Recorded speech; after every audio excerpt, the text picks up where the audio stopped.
Hello, I'm Bill Bickle, and I run an organization called Fort Mink. I also operate as the national partner for NCD, or Natural Church Development.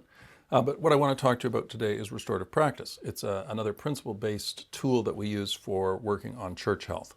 And that's primarily the business we're in, helping Christian organizations of any kind, predominantly churches, to get healthy so that they can flourish and be what God's calling them to be. So restorative practice came out of the restorative justice world predominantly in Australia, probably about 20 years or so ago. And what they realized was that when children or young offenders were being incarcerated, it really wasn't the best solution. And they thought there must be a better way. And so when kids were being thrown in jail, the chance of recidivism and not becoming better citizens was pretty high.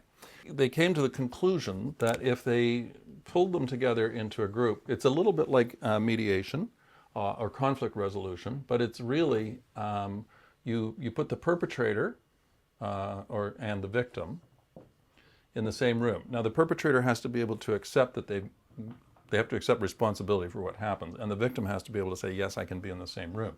But what's different about restorative practice is it also brings all the people, or not all the people, but some of the people who were also affected. So the perpetrator's mother, and the perpetrator's father, and the perpetrator's teacher, and the victim's pastor, and the victim's mother, and the victim's sister. And all of these people step into the room and start talking about how they've been affected. And that's what's different about restorative practice.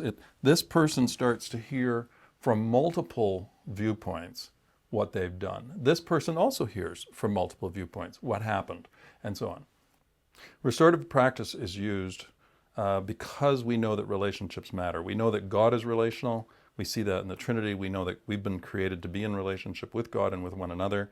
And this idea that we can restore relationships through talking things through, that's the essence of what the circle is about. And most of our work is done in circles. What we see when we draw people into a circle, there's a lot of pre-work that has to go on to get the people ready to be in the circle. And that's part of what Faith Care does. Faith Care is the organization I work with that works on restorative practice in churches. One of the key pieces of the framework in restorative practice is what we call the restorative questions. And so you'll see them there on the screen. And so where we start is what happened? And we literally go around the circle and ask each of the people in the circle that was over here, what happened? And what we're doing here, if we say to the perpetrator, why did you do that? Or what were you thinking? We can put them on the defensive. This just clears things up. Everybody gets a chance. And once we've been around the circle and everybody's given their version of what happened, we probably have a fuller and clearer picture of the real episode. If you just put the perpetrator and the victim in the room, you're going to end up judging between them. Well, he said this happened and she said this happened. Often it's male and female. It can be two males, it can be etc. Often you're going to come down on I'm not sure which story or which version of what happened is correct. And so this becomes a judgment, and then it becomes punitive. And this isn't without its repercussions and its accountabilities. Going into a circle and talking it through does not mean that there are no repercussions, but you probably have a much different picture once you've had this circle and you've had all the people in it. So what happened? How were you affected? And so literally we would go around the circle again, ask the perpetrator, the victim, and all the people at the same, how were you affected?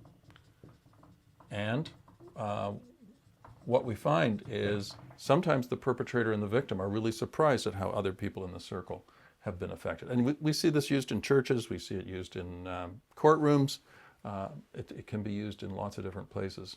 And that's one of the reasons why we're trying to use it in the church, so that people can get to the heart of conflict and how they are in relationship with one another. So how were you affected? What was hardest for you?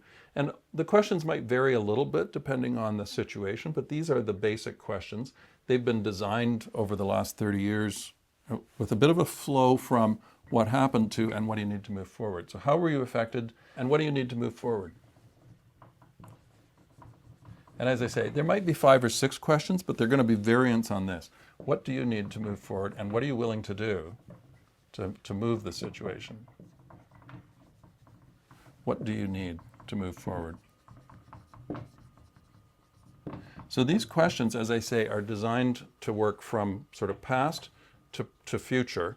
So an organization that's getting stuck and going over and over and over what happened and can't get out of it, this system is designed to help them move from what happened, but when people have had a chance to be heard.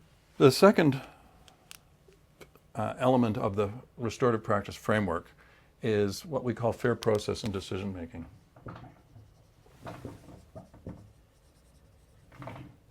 So the very first thing is people need to feel heard. We need to listen to people. So if we're in an organization, the church or a family or a sports club, people need to feel heard. And if we listen to people, so let's say we're getting ready to make a decision. And so we listen to everybody's input. And then we make a decision. Typically what we would do in a church is we would listen to everybody and then we'd have a vote, because we think that's the best way. What we really should be doing is the leadership team, the elected leadership or the elders or whoever, need to own the responsibility that they have for making the decision. So they make the decision based on what they heard, and then they explain why they reached the conclusion and the decision they did. And then third, how are we going to move forward together? So you hear similar language coming out as in the restorative questions that we just looked at. How do we move forward together?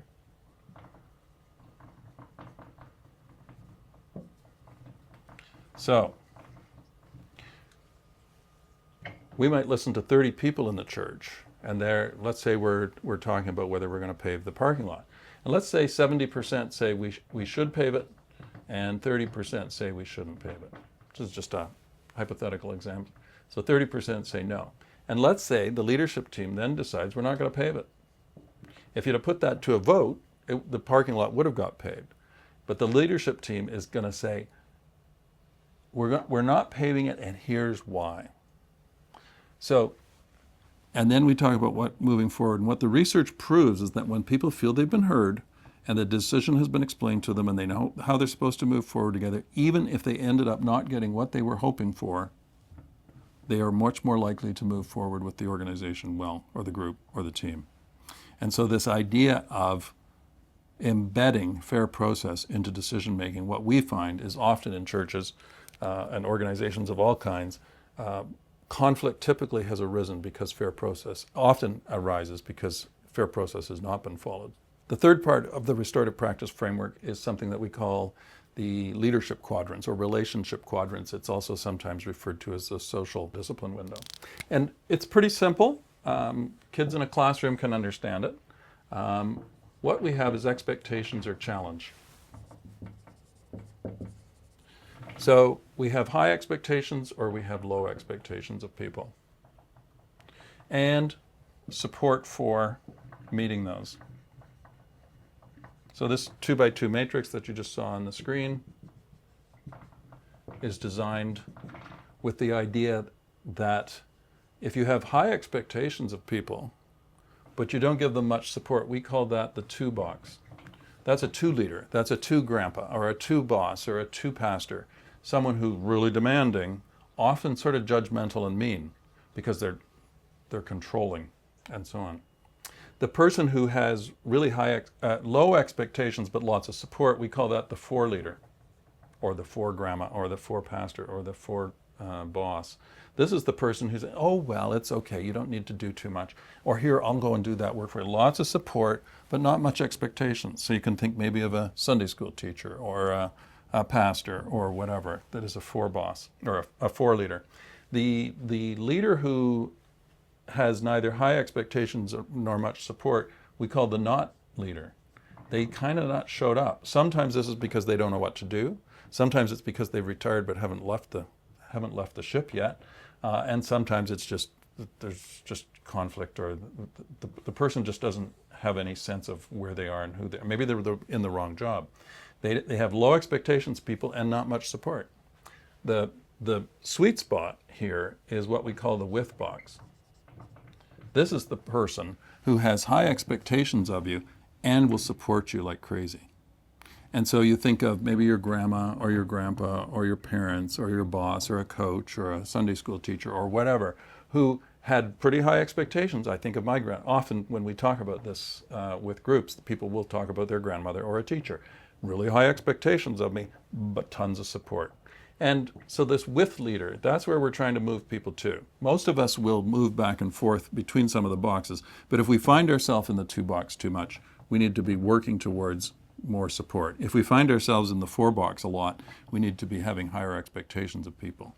So whether you're a pastor or a small group leader or a choir leader or a band leader or whatever it is, being a with leader is the ticket.